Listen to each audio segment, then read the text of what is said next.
Olá a todos os irmãos. Quero agradecer a Deus por essa oportunidade de, mesmo em meio a essa quarentena, a gente poder de alguma forma contribuir, né, para o crescimento e fortalecimento dos irmãos. Tá bom? Eu queria... A ideia da mensagem que eu queria trazer hoje é como agir em meio às dificuldades. Eu estou fazendo mais ou menos igual a Judas, quando ele foi escrever para os irmãos, né, ele queria escrever acerca da fé comum entre eles, e ele acabou mudando para falar dos falsos mestres, por causa da necessidade.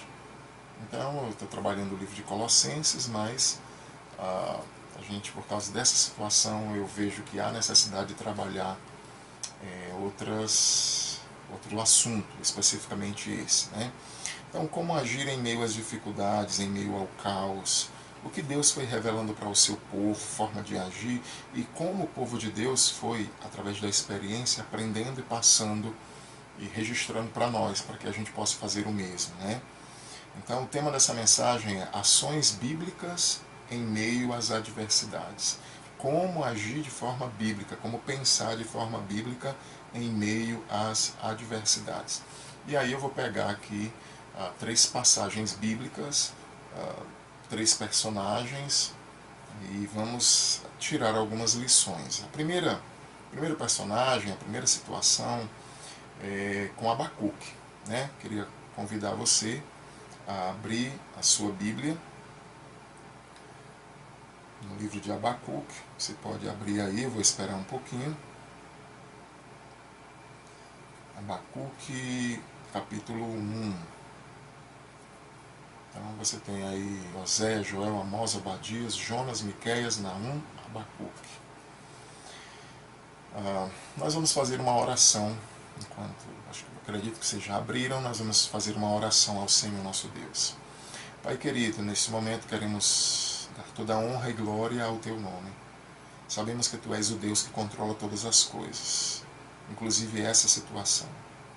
Sabemos que nada foge ao Teu controle, Tu estás entronizado no céu, intacto, intocável. O mal não pode te contaminar nem te perturbar. E nós temos o Senhor. Eu quero entregar a minha vida, a vida desses irmãos que estão assistindo a este vídeo, pedindo para que o Senhor abençoe e os fortaleça, nos anime, nos dê a atitude correta em meio a essas circunstâncias. Eu oro a Ti e entrego no nome de Jesus, para a honra e glória dEle. Amém. Então vamos lá, entendendo um pouquinho o contexto de Abacuque. Abacuque viveu, profetizou, estava nessas profecias pouco tempo antes das primeiras investidas de Nabucodonosor contra Jerusalém. Nabucodonosor, seu pai Nabopolassar, começou em 512 a fazer o reino crescer absurdamente. Depois ele morre em 606, 605.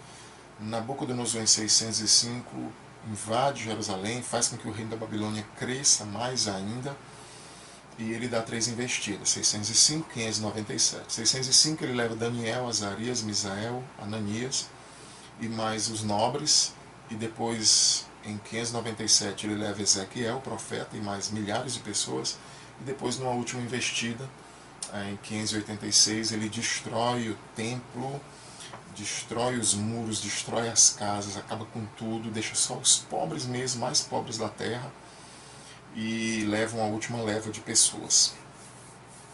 Abacuque estava vivendo um tempo antes disso aqui. O povo estava vivendo a impiedade plena, né? Nem sonhava, nem acreditava nas profecias, e estavam vivendo de forma ímpia. Olha o que Abacuque diz: até quando, Senhor, clamarei eu e Tu não me escutarás? Gritar-te-ei violência e não salvarás. Porque me mostras a iniquidade e me fazes ver a opressão, pois a destruição e a violência estão diante de mim, há contendas e o litígio se suscita. Por esta causa a lei se afrouxa e a justiça nunca se manifesta, porque o perverso cerca o justo e a justiça é torcida. Então Abacuque, ele estava aflito, sofrendo, percebendo: Deus, a Tua justiça é muito morosa, parece que o Senhor não age, parece que o Senhor não está vendo tudo o que está acontecendo, a opressão, o rico oprimindo o pobre, roubos, furtos, assassinatos, adultérios, litígio entre irmãos, A lei não é respeitada, Deus. Ninguém respeita, o Senhor não age, as pessoas estão vivendo de forma ímpia. E Abacuque sofrendo. E aí então Deus vai responder a Abacuque: vede entre as nações, olhai, maravilhai-vos, desvanecei, porque realizo em vossos dias obra tal que vós não crereis quando vos for contado. Eu suscito os caldeus, nação amarga, impetuosa, que marcha pela largura da terra, para apoderar-se de morada que não são suas. É um povo pavoroso, terrível. Verso 8: seus cavalos são mais ligeiros do que os leopardos, mais ferozes do que os lobos ao anoitecer. Seus cavaleiros que se espalham por toda a terra, sim, seus cavaleiros chegam de longe, voam como águia que se precipita a devorar. Eles todos vêm para fazer violência. Verso 10: eles escarnecem dos reis, os príncipes são objetos do seu riso. Então, Deus está respondendo a Abacuque: não, Abacuque, não é assim como você está pensando. Não, eu já estou resolvendo o problema de Jerusalém. Eu já vou resolver a iniquidade de Israel e de Jerusalém. Eu vou resolver esse problema de Jerusalém e de Judá. Israel já tinha sido assolado em 722 pela Assíria, e agora Deus está dizendo: eu já estou trazendo um povo, os caldeus babilônicos. Pronto. Abacuque agora vem com outro problema. Tudo bem. O primeiro problema foi resolvido. Senhor, verso 12: não és tu desde a eternidade, ó Senhor meu Deus, meu santo. Não morreremos, ó Senhor, para executar juízo. Puseste aquele povo, tu, ó rocha, o fundaste para servir de disciplina. Tu és tão puro de olhos que não pode ver o mal e a opressão não podes contemplar? Por que, pois, tolera os que procedem perfidamente e te calas quando o perverso devora aquele que é mais justo do que ele? Eles fazem os homens como os peixes do mar, como répteis que não tem quem os governe. A todos levantam o inimigo com um anzol, pesca-os de arrastão e os ajunta na sua rede varredora. Por isso, eles se alegram e se regozijam. Então Abacuque está dizendo assim: Senhor, eu não estou entendendo nada. Como é que o Senhor vai usar um povo, tu que é puro, perfeito, santo, como é que o Senhor vai usar um povo que é pior do que o teu povo para disciplinar o teu povo? Como é que o Senhor vai pegar alguém que é pior, esse aqui está errado, mas o Senhor vai pegar alguém que é pior do que esse para julgar, para punir? Então Abacuque não entendia nada. Por que Deus, puro, santo, ia usar um povo ímpio para resolver o seu problema em relação a Jerusalém? E então, no início do capítulo 2, Abacuque não entende nada, mas ele diz: eu vou me colocar na minha torre de vigia, vou me sentar e vou esperar que resposta Deus vai me dar. Ele vai ouvir a minha queixa, eu vou ter a minha resposta. Então o Senhor manda ele fazer o primeiro outdoor. Ele manda Abacuque escrever em tábuas grandes, letras grandes, para que as pessoas passando correndo, elas possam ver, possam ler aquilo que está escrito lá, que Abacuque escreveu. Então, a partir do verso 6 do capítulo 2, vem 5 ais contra a Babilônia, contra os caldeus. O primeiro ai, ele vai dizer: ai do que acumula o que não é seu. Depois, no verso 9, ai daquele que ajunta em casa bens mal adquiridos, que era o que os babilônios faziam, enriquecia à custa da opressão a outros povos. No verso 12, ai daquele que edifica a cidade com sangue e fundamento com iniquidade. Era isso que os babilônicos faziam. Eles edificavam, matavam pessoas, despojavam essas pessoas e enriqueciam através disso. Ai daquele que dá de beber ao seu companheiro misturada a bebida ao seu furor, e que embebeda para lhe contemplar as vergonhas. Então eles faziam isso. No verso 18, ele fala sobre a idolatria, e no 19 ele diz: ai daquele que diz a madeira acorda e a pedra desperta. Então, tratando sobre a idolatria da Babilônia, tanto da violência dos babilônicos, da soberba deles, quando pegavam os inimigos eles humilhavam, e também da questão da idolatria. Tudo bem, então Deus está dizendo que vai punir esse povo. No capítulo 3, Abacuque então encerra o seu livro com uma linda oração em forma de cântico. E ele faz uma analogia bem interessante de Deus saindo de uma cidade, como ele diz: Deus vem de Temã e passa por Parã, né? Vem do Monte Parã, e diz que Deus vem como um guerreiro, a aljava dele está cheia de flechas, e ele vem para guerrear, ele está com muita fúria. Quando ele passa, o sol e a lua se escondem, né? As montanhas se derretem, e ele vem vencendo, adiante dele vem a pestilência, por trás dele vem a pestilência, o mal.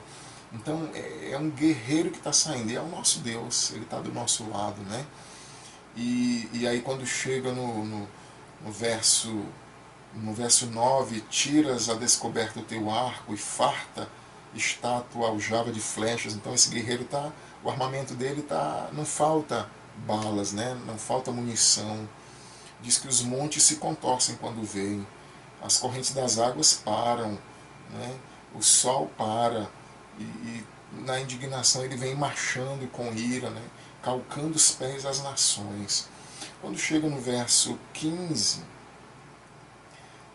no verso 16, quando o Abacuque percebe que Deus vai destruir os inimigos, essa nação, ele diz assim: ouvi-o e o meu íntimo se comoveu à sua voz. Tremeram meus lábios, entrou a podridão nos meus ossos, e os joelhos me vacilaram.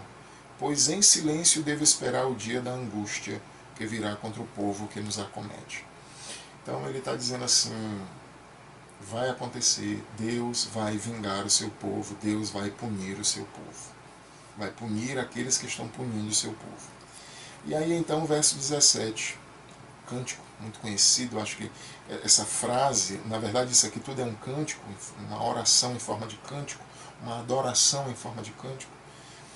E eu acredito que muitas canções já foram baseadas nisso aqui. Abacuque diz: ainda que a figueira não floresça, nem haja fruto na vide, o produto da oliveira minta, os campos não produzam mantimento, as ovelhas sejam arrebatadas do aprisco, e nos currais não haja gado. Vamos entender isso aqui. O povo de Israel vivia da agricultura e da pecuária. A fonte de renda deles não era o atacadão, o açaí, o São Luís, a empresa da Oi, Yamaha, a Honda. Eles ganhavam, eles tinham seu sustento com a figueira, com a oliveira, com as videiras, as uvas, né, as parreiras, com o gado, com as ovelhas, as cabras. E Abacuque sabia que quando os babilônicos chegassem, que invadissem, ia ter fome, como de fato teve, né? Primeira investida, houve um cerco tremendo, e ia ter fome. Quando eles invadissem, que se apropriassem das pessoas, eles iam matar pessoas, eles iam se apropriar das árvores frutíferas, dos frutos que tivessem ali, eles iam tomar os animais como despojos, as riquezas, tudo que pertencesse às pessoas. E Abacuque sabia disso. E o que é que ele nos ensina aqui, em meio a tudo isso? É como se Abacuque, se ele vivesse hoje, ele diria: ainda que o meu emprego não me dê o meu salário, ainda que não tenha comida na geladeira, não tenha comida no mercado, ele nos ensina o que é uma ação bíblica, o que é uma ação correta, o que é uma atitude bíblica em meio à adversidade. Ele diz: todavia, ou contudo, eu vou me alegrar no Senhor, exulto no Deus da minha salvação. Essa palavra exultar, ela é a palavra hebraica alas. Ela tem um sentido de triunfar, de jubilar, de exultar. Eu vou te dar uma ilustração, é mais ou menos Brasil e Argentina, final de Copa do Mundo. Brasil mete o primeiro gol. Pronto, como é que as pessoas vibram? Exultar é aquilo ali, né? Então, é uma alegria indizível, né? Então Abacuque está dizendo: eu posso perder tudo, eu vou perder tudo, talvez eu perca tudo, e as pessoas vão perder tudo, não vamos ter comida, ou quem sabe muitos vão morrer, vamos ser deportados para outro lugar, vamos ser propriedades dos caldeus, de Nabucodonosor, mas eu vou me alegrar no Senhor.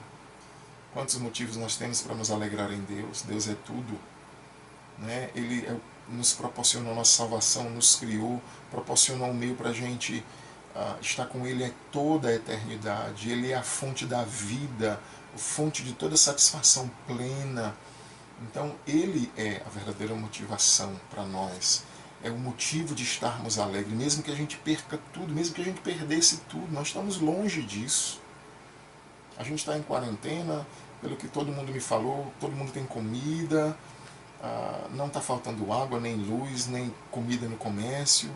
Nossa, não está tendo saque nas casas, arrombamento, sabe? Nós estamos longe disso aqui. E Abacuque nos ensina, eu vou me alegrar em Deus, eu vou me exultar no Deus que me salvou.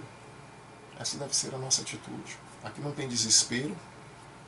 Deus diz para ele, eu vou mandar os caldeus. Não tem desespero, não tem depressão, não tem corre-corre, alarde.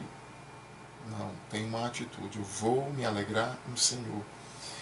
O Senhor Deus é a minha fortaleza. Depois eu vou explicar um pouquinho melhor sobre essa questão de fortaleza, mas ele também fala com o nosso outro personagem, vai falar sobre isso aqui, o nosso terceiro personagem.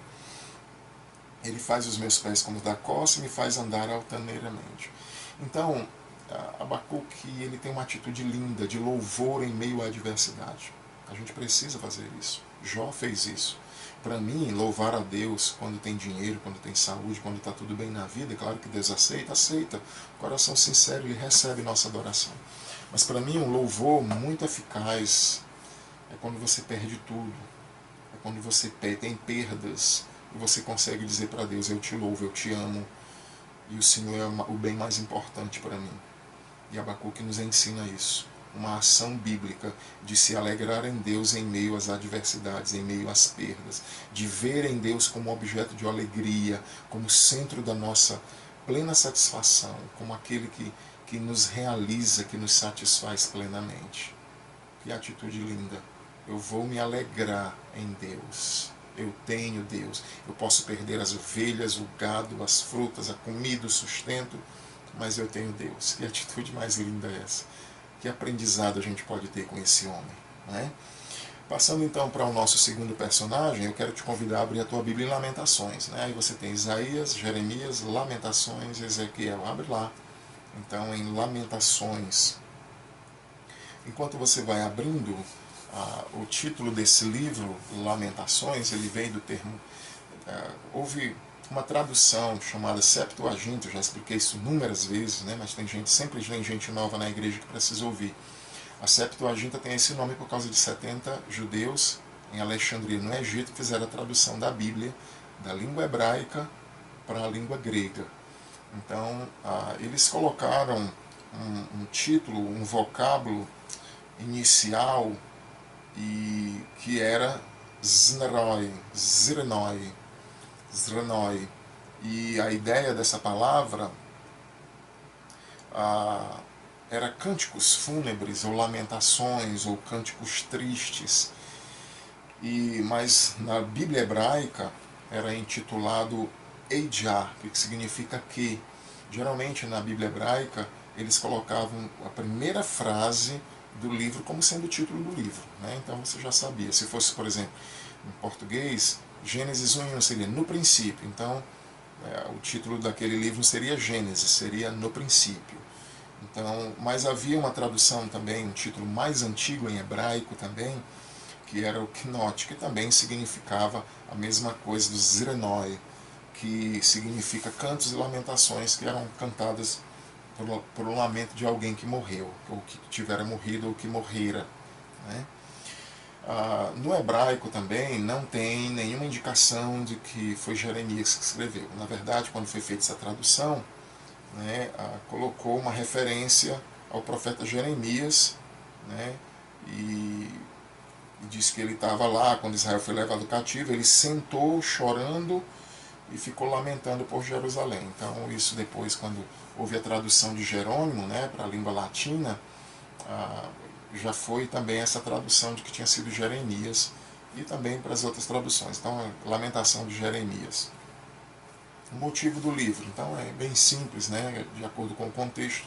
Abacuque um pouquinho antes, pré-invasão, Jeremias pré e durante a invasão, né? Então Jeremias anunciou sobre a invasão e advertiu o povo, e quando houve as 3 invasões e também a última, quando Nabucodonosor queimou o templo, destruiu os muros, acabou com as casas, destruiu tudo, Abacuque, juntamente com outras pessoas, os mais pobres que ficaram na terra, O povo depois levou Jeremias à força para o Egito, mas eles sentavam, eles ficavam lembrando de tudo aquilo, chorando, lamentando, e também era um momento para ter esperança de que Deus iria restaurar, porque Ele prometera isso. Então, lá nas ruínas o povo se reunia. E aí você tem aqui, acredito que você já abriu, então você tem aqui Lamentações, abre no capítulo 3, por favor. Lamentações, capítulo 3. Então, aqui, Jeremias, ele se reconhece como alguém que está sofrendo extremamente. Alguém que está sendo alvo de Deus, das suas flechas, das suas aljavas, das suas flechadas, mais ou menos como Jó, parecido com Jó. Então, no verso 1 do capítulo 3, ele diz: eu sou o homem que viu aflição, pela vara do furor de Deus. Verso 4, ele me fez envelhecer a minha carne, a minha pele, despedaçou os meus ossos. No verso 6, ele me fez habitar em lugares tenebrosos. Verso 8, ainda clamo e grito, ele não admite a minha oração, ele não me escuta. Fechou os meus caminhos com pedras lavradas. Fez-se-me como o urso à espreita, um leão de emboscada. Desviou os meus caminhos e me fez em pedaços. Entesou o seu arco e me pôs como alvo de flecha, né? Aqui fui objeto de escárnio para todo o meu povo. Fartou-me de amargura, saciou-me de absinto. Absinto é uma erva amarga, mais amarga que se tinha. Verso 17, afastou a paz da minha alma, esqueci-me do bem. Eu não sei mais o que é ter paz, eu não sei mais o que é ter alegria, eu não sei mais o que é ter satisfação. Então eu disse, já pereceu a minha glória, como também a minha esperança no Senhor. Então pensa na situação desse homem. Não era só uma quarentena, ficar em casa com comida, internet, e ter acesso aos irmãos pela internet, assistir um filme, poder louvar, poder... Nós estamos falando de um homem que viu a sua nação ser destruída, invadida, saqueada, povo sendo levado embora, e ver o seu templo, o lugar, a casa de Deus naquela época, destruído, o lugar da adoração. Acabou a procissão, acabou o sacrifício. Procissão que eu digo, as tribos se reuniam e iam caminhando até Jerusalém, em cânticos, em alegria. Acabou tudo isso. Nossa. Jeremias viu, com certeza Abacuque também estava vivenciando isso aqui. A Bíblia não menciona mais nada, se ele foi levado, né, como Ezequiel, ficou em Jerusalém, depois lá na Babilônia. Aí tinha visões de Jerusalém, do templo. Mas Abacuque viu também, com certeza, Jeremias, e ele está vivendo essa situação. Verso 19, lembra-te da minha aflição e do meu pranto, do absinto e do veneno. O absinto é a erva mais amarga, o veneno, algo mortífero. Né? Então, Jeremias estava vivendo uma atrocidade. Seu coração estava mal. Mas olha o que ele diz, olha que atitude ele ensina para a gente. Verso 21, quero trazer à memória o que me pode dar esperança. Que coisa linda. Eu vou trazer à memória aquilo que pode me dar esperança. Eu preciso pensar em coisas que me tragam esperança. Irmãos, eu já falei outras vezes para vocês. O nosso corpo, quando ele é submetido a estresse, ele baixa a imunidade. Nós ficamos mais susceptíveis a doenças, a gripe e outras coisas. A gente está estressado, ansioso, depressivo, né? Aí eu fico vendo aí os irmãos, uma boa parte, principalmente alguns que têm problemas mais sérios, de depressão, medo, ansiedade, aí ficam assistindo, vendo todas as mensagens que postam nos grupos, sobre coronavírus, sobre Covid-19, sobre a epidemia, sobre a pandemia. O que é que vai produzir tudo isso? Falta de esperança, tristeza profunda, medo arrebatador, depressão, angústia, ansiedade, baixa de imunidade. Né? O profeta, ele chega num ponto que ele diz, eu já chorei muito, eu estou sofrendo, eu estou sendo alvo das flechas de Deus, eu não sei mais o que é ver o bem, mas eu tenho uma mente e eu vou procurar lembrar, pensar em coisas que me tragam esperança. Ele é muito semelhante com o salmista do Salmo 42. eu já preguei também, né? Assim como a costa suspira pelas correntes das águas, assim, ó Deus, minha alma suspira por ti. Os filhos de Coré, eu acredito que eles estavam na Babilônia, longe de culto, longe das procissões, sendo humilhado pelos inimigos e dizendo, os inimigos diziam constantemente: cadê o teu Deus? Onde é que está o teu Deus? Cadê a tua fé? Cadê o Todo-Poderoso? Vocês não estão aqui na Babilônia? O seu Deus perdeu para o nosso Deus. Então eles diziam, os filhos de Coré, que quando eles ouviam isso, os olhos se esmigalhavam, né? Era terrível ouvir isso. Então, por 2 vezes naquele salmo, ele chega a dizer: para aí, ó minha alma, por que você está abatida? Espera em Deus, porque eu ainda louvarei a Ele, meu auxílio e meu Deus. Então o salmista precisa fazer uma introspecção, ele precisa dizer para ele mesmo: olha, calma, espera no Senhor, confia, porque eu ainda vou louvá-lo. Então ele tinha que ter esperança, ele precisava, apesar de chorar muito, como ele diz, minhas lágrimas têm sido meu alimento todo dia, mas ele precisa parar um pouco e dizer: vai dar certo, isso vai se resolver, a minha alma ainda vai louvar ao Senhor. Então é isso que Jeremias nos ensina. E aí ele começa dizendo: o que é que pode me dar esperança? Primeiro, as misericórdias do Senhor são a causa de não sermos consumidos. A gente não morreu, eu, Jeremias, não morri, o povo que foi levado para a Babilônia não morreu, os que foram deixados aqui não morreram. Nós, aqui do século 21, 2020, estamos passando por essa quarentena, mas não morremos, porque Deus é bom, porque existe a misericórdia. Mas o que a gente merece é morrer. A gente não merecia só ficar em uma quarentena com comida, tendo um tempo para descansar, orar, buscar mais ao Senhor, parar um pouquinho das fadigas que estávamos aí, muitos na correria. Deus é misericordioso. E Ele sabe que é só por causa disso que Ele está vivo. Elas se renovam todos os dias. Deus é grande em fidelidade. Ele sabia que Deus iria cumprir as suas promessas. Jeremias escreveu no capítulo 29 que o tempo do cativeiro seria de 70 anos.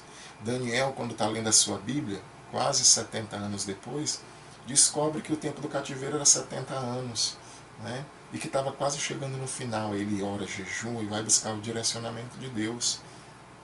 Aí quando vem, né, as instruções lá sobre as 70 semanas de Daniel.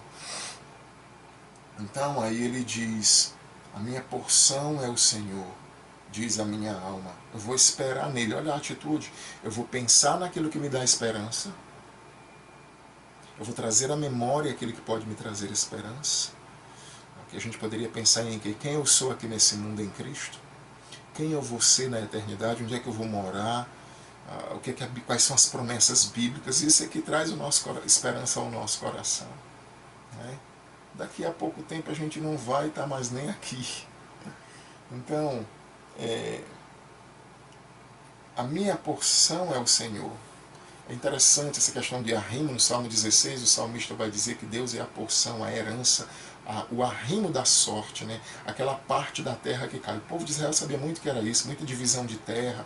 50 anos aquela terra voltava para o dono de novo. E eles sabiam, então ele está dizendo: a parte que me cabe, a minha herança, é o Senhor. Então é mais ou menos como Abacuque: eu vou me alegrar em Deus, é a única porção que eu tenho. Então, além de trazer à memória aquilo que traz esperança, aquilo que vai fortalecer o meu coração, que vai me animar, eu vou saber que Deus é a porção que eu tenho. Eu vou me alegrar porque eu tenho Deus. E aí ele diz: eu vou esperar nele. É isso que a gente faz. Vai esperar o que o Senhor vai fazer. Não é o que o Bolsonaro vai fazer, não é o que o Cid vai fazer, não é o que o Arnon vai fazer, não é o que o presidente dos Estados Unidos vai fazer. Nós vamos esperar em Deus. Se ele quiser, ele resolve amanhã, ele dá uma vacina. Se ele quiser, semana que vem, sexta-feira que vem, já está todo mundo voltando ao normal, vai estar remédio, vacina nas prateleiras. Deus pode fazer. Nós estamos na mão dele, não é na mão de governo, de China, seja lá do que for. Traga isso à sua memória, atitude bíblica, ação bíblica em meio às adversidades. Trazer à memória o que dá esperança. Eu vou confiar no Senhor, eu vou me contentar em saber que Deus é a minha porção, né? E ele diz, ele vai fazer um resumo, ele diz que se Deus decidiu atribuir disciplina, e ele quer fazer isso, eu vou aguardar em silêncio, eu vou ficar em silêncio. Deus impôs esse jugo, ele não faz isso com alegria, né? O Senhor não vai nos rejeitar para sempre, ele não entristece ninguém, ele vai usar de compaixão segundo as suas misericórdias. Então, essa é a atitude bíblica, trazer à memória o que dá esperança. Eu vou pensar em coisas boas, vou ouvir coisas boas. Eu já sei quais são as medidas necessárias, então eu não vou mais ficar aí correndo atrás de vídeo, uns milhares morreram, não sei quantos morreram, olha, faça isso, faça aquilo, isso, use aquilo, sabe? Aí você liga o jornal, você vai para o WhatsApp, é tudo a mesma coisa, enchendo, bombardeando o teu coração de coisas ruins, de más notícias. Muda, lê a Bíblia, ora, ouve louvores, vai ouvir pregações, fica pensando em coisas boas. Filipenses 4:8. Tudo que é justo, puro, honesto, de boa fama, se há alguma virtude, se há algum louvor, seja isso que ocupe o teu pensamento. Aqui não há desespero, não há tentativa de suicídio, não há correria desesperada, lágrimas, mas ao mesmo tempo uma mente controlada que, em base na fé, ou embasada na fé, consegue pensar, para aí um pouquinho, vou pensar em coisas que me dêem esperança.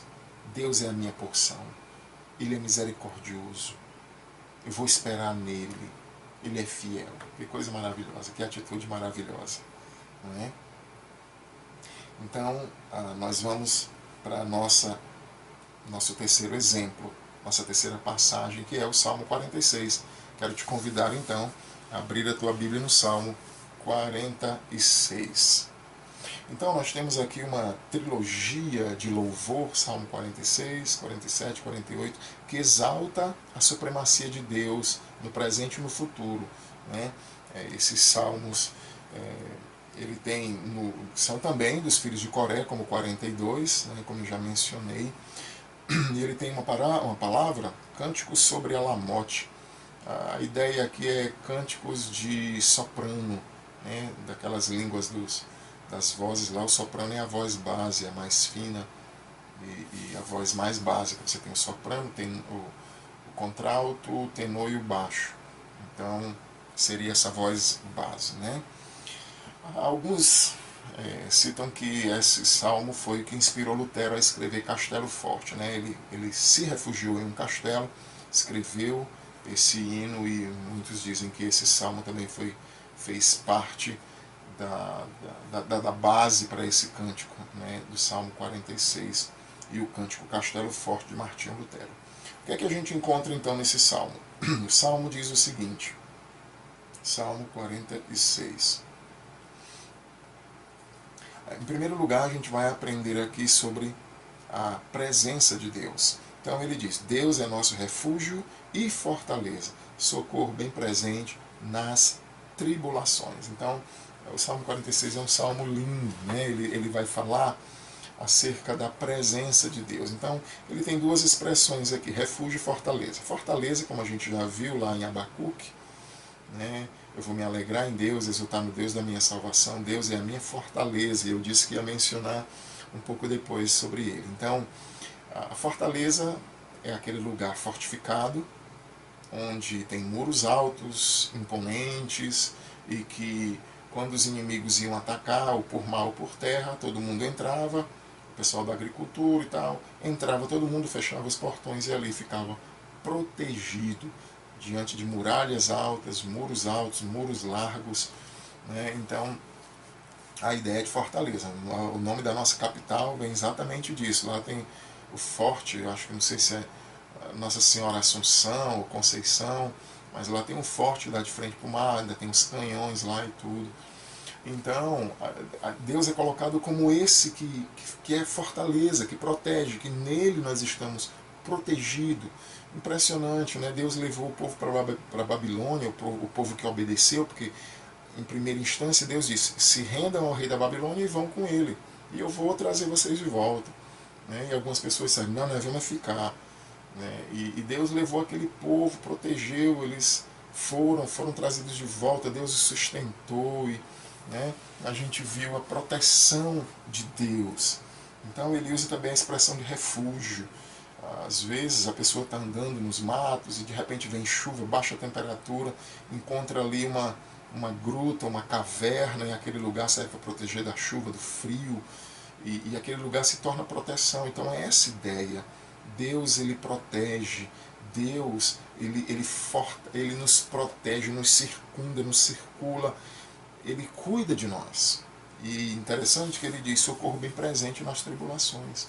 Nós temos uma tendência, e não só nós, mas como seres humanos, né? Nos salmos você vê muito isso. Ó Deus, porque te olvidastes de mim, porque te mantém distante. A gente tem essa sensação, quando está passando por dificuldade, que Deus nos abandonou por algum pecado, Ele está com raiva de nós, Ele está distante. Mas nunca isso acontece. Os próprios salmos, quando eram escritos, Deus mesmo estava ali tão presente com aqueles escritores bíblicos, trabalhando no coração dele para que eles pudessem escrever a palavra de acordo com como Deus queria. Né? E ele sentindo-se, Davi, por exemplo, se sentindo longe de Deus, um Deus distante, mas ele estava próximo. E ele está próximo nos momentos de dificuldades. Deus está próximo de você. Deus está com você. Você não está sozinho na sua casa, até mesmo você que mora só. As pessoas dizem, tem gente que às vezes diz, né? E aí, fulano, foi com quem? Eu fui só. Quer dizer, só e Deus. Né? Se a gente entendesse de fato o que significa isso. Tu está morando com quem? Estou morando só. É, só e Deus também. Né? Se a gente entendesse de fato o que significa isso, né? Ele é presente, bem presente nas tribulações. Ele protege, ele é fortaleza, ele é refúgio. Mas além disso, no Salmo a gente pode ver também, além da presença, a proteção de Deus. Né? Ele protege, ele cuida de nós. E o salmista, ele vem com o que a gente chama de linguagem hiperbólica, um exagero de linguagem. Ele vai falar de algumas circunstâncias mais absurdas.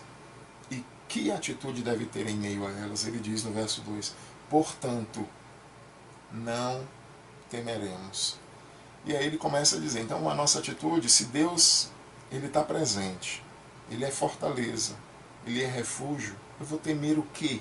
Aí ele começa, ainda que a terra se transtorne, a palavra transtornar tem o sentido de mudar, de sair do lugar, de ser arrebatado, de ser tirado do local. Então pensa aí o que aconteceria se a nossa terra mudasse de lugar. Se ela se aproximasse mais do sol, nós morreríamos queimados. Se ela se afastasse do sol, morreríamos congelados. Né? Então ele está dizendo, não vou temer, mesmo que isso acontecesse. E ele diz, e os montes se abalem nos seios dos mares. Você tem ideia do que aconteceria? Lembra daquele terremoto que deu em 2004, que afetou vários continentes só por causa de um terremoto? Imagina uma montanha, ou as montanhas sendo jogadas lá no meio dos mares. Que tipo de tsunami causaria? Que tipo de situação isso causaria? Que transtorno universal, mundial isso causaria, na verdade, né? Mundial. Tamanhos de ondas gigantescas que poderiam devastar, acabar com tudo. E ele está dizendo, mesmo que a terra se mude, mesmo que as montanhas sejam lançadas no meio dos mares, e os montes se abalem no meio dos mares, e ainda que as águas tumultuem e espumejem, a ideia, você sabe o que é aquelas ressacas do mar, vai e vem, aquelas ondas, espumas. Então estamos falando de ondas gigantescas, de revolta do mar em meio à terra, né? Todas essas coisas, e na fúria os montes se estremeçam, a ideia de terremotos violentíssimos a ponto de abalar os montes. Ele está dizendo, eu não vou temer mesmo que isso aconteça. Será que ele estava brincando? Será que isso é só uma linguagem poética? Será que não é possível alguém viver dessa forma? Davi ele chega a dizer, não terei medo de 10 milhares que se ponham ao meu redor, porque o Senhor me protege. Será que estavam tudo mentindo? É só uma linguagem aqui para enfeitar uma música? É possível, irmãos. É possível a gente manter a nossa mente inabalável. É possível a gente ter confiança. É possível a gente não ter medo. O medo paralisa. E aí ele continua a partir do verso 4, quando ele diz, há um rio cujas correntes alegram a cidade de Deus. Jerusalém não tem rio. Tem ali o Rio Jordão, né, dentro de Israel, mas Jerusalém mesmo não tem nenhum rio lá. E ele está falando de uma linguagem que de Deus, a emanação de Deus ali no meio dela jamais será abalada. Quer dizer, o santuário das moradas do Altíssimo, Deus está no meio dela.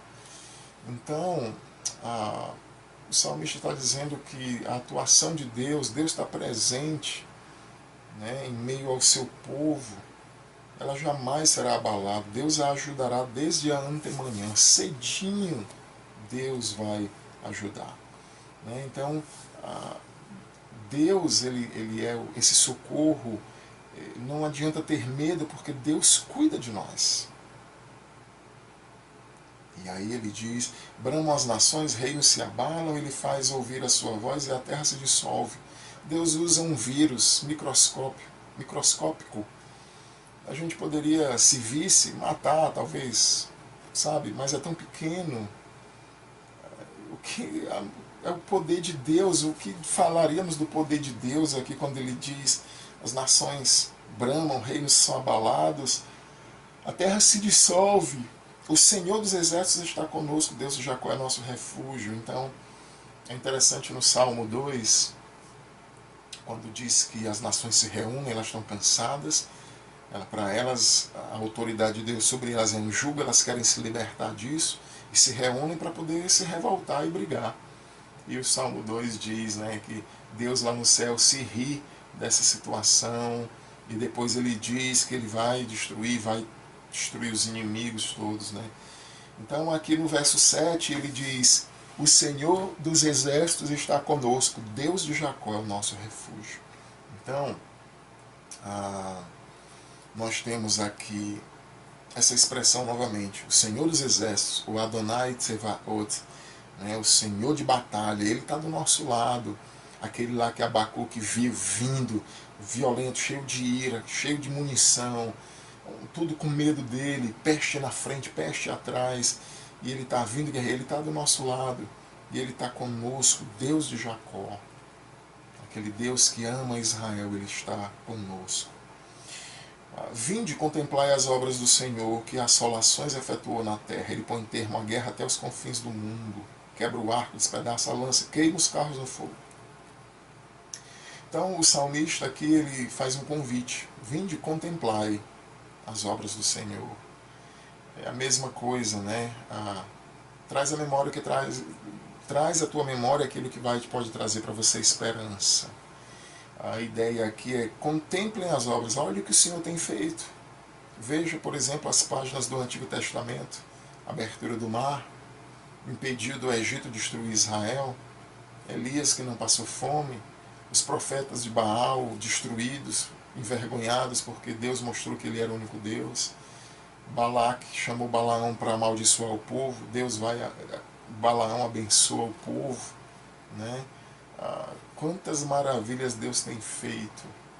Então ele libertou Israel do cativeiro, destruiu a Babilônia, que era quase impossível, humanamente impossível.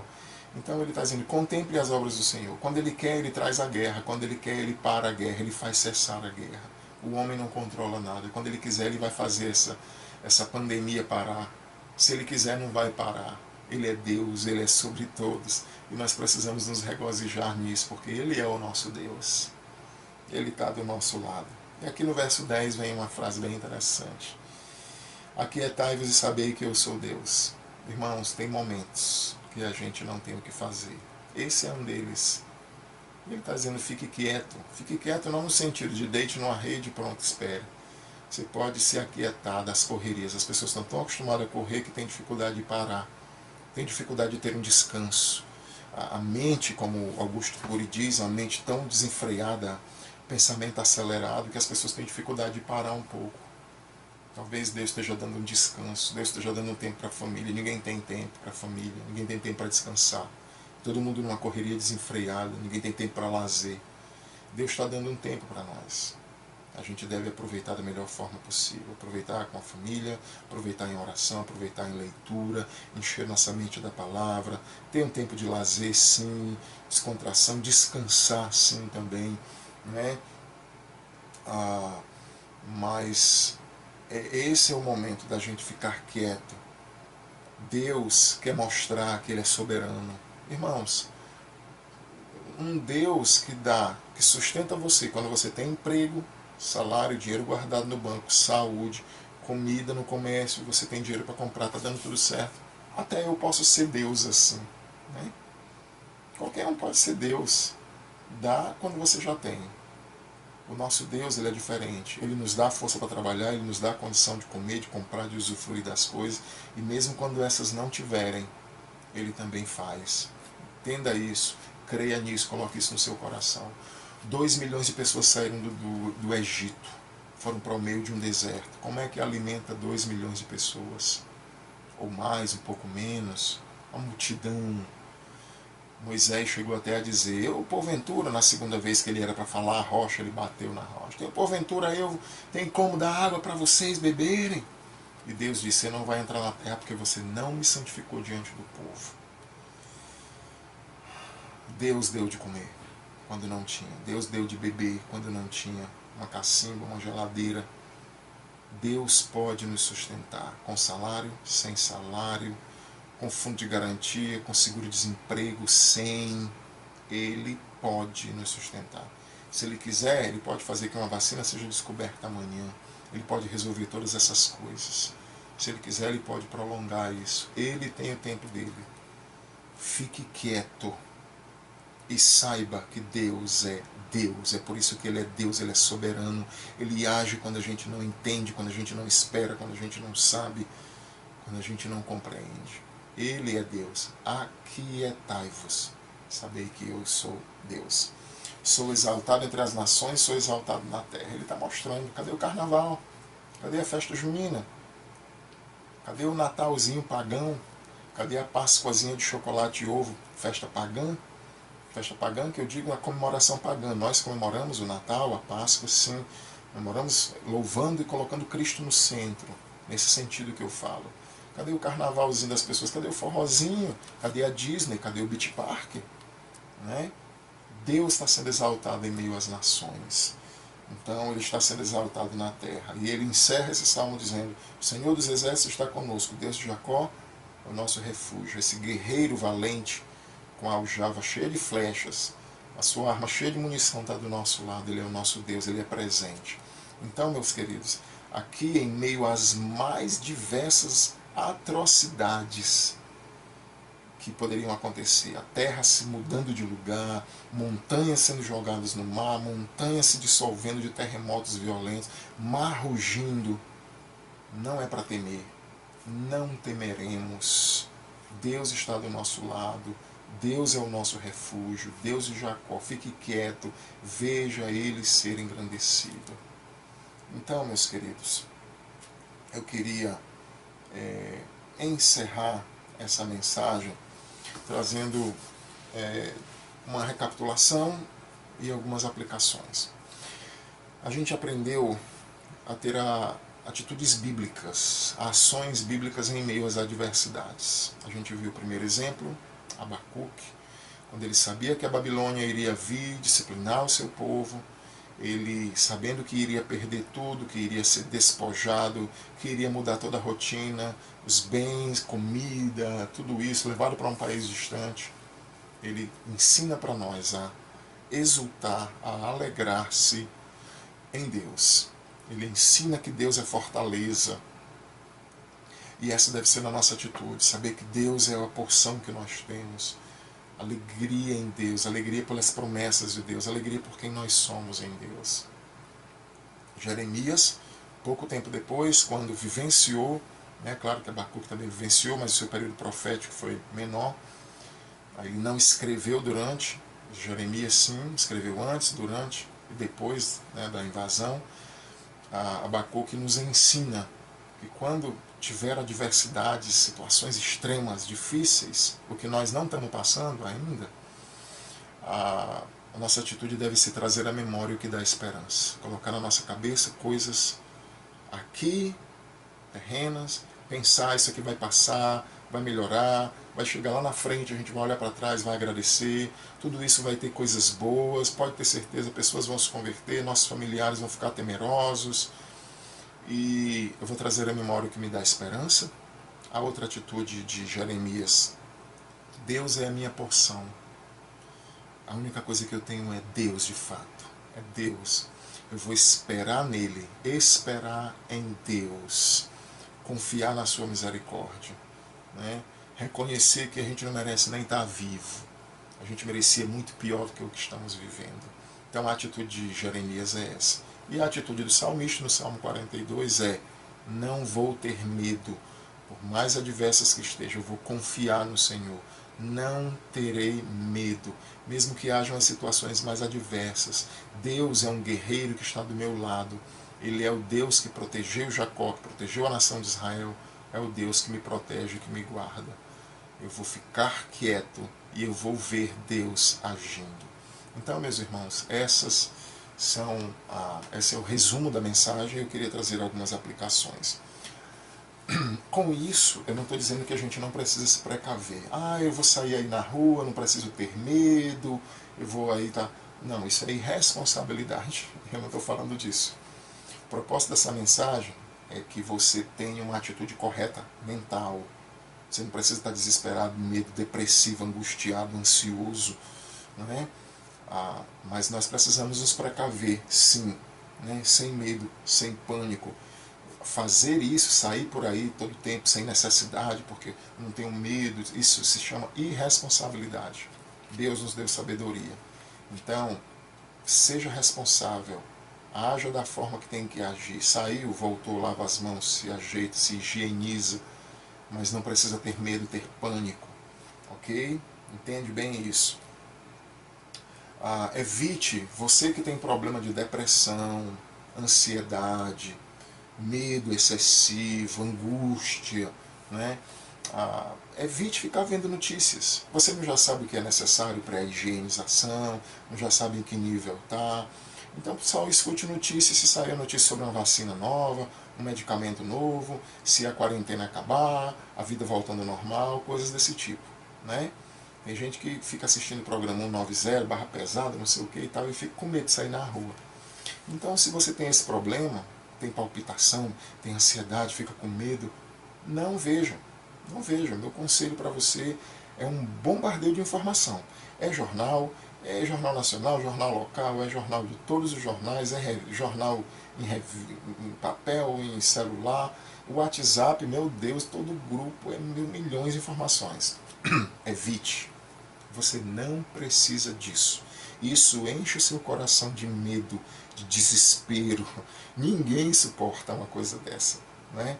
Então, não veja uma ou outra de vez em quando. Mas se você tem esse problema, evita.